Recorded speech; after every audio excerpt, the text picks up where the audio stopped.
Keluarga Aurel Hermansyah beda kubu jelang Pilpres, pastikan tetap harmonis. Jelang pemilu khususnya Pilpres 2024, perbedaan muncul di tengah keluarga Aurel Hermansyah. Istri YouTuber Atta Halilintar itu rupanya punya pandangan berbeda dengan kedua orang tuanya. Jika Aurel mendukung paslon nomor urut 2 Prabowo Gibran, Anang Hermansyah bersama Ashanty serta Krisdayanti kompak mendukung paslon nomor urut 3 yakni Ganjar Mahfud. Aurel membagikan momen itu sebagai bentuk keharmonisan keluarganya meski beda pilihan calon presiden dan wakil presiden. Diketahui, Anang Hermansyah sendiri tengah mencalonkan diri sebagai anggota legislatif dari PDI Perjuangan. Dukungan Anang dan Ashanty pun tampak diberikan kepada paslon 3 sama seperti Krisdayanti.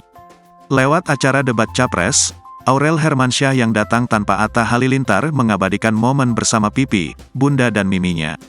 Aurel tampak mengacungkan 2 jarinya, sementara Anang dan Ashanty mengangkat 3 jarinya sebagai bentuk dukungan pada Capres dan Cawapres. Berbeda tapi tetap bersama ya, tulis Aurel Hermansyah dalam caption unggahannya.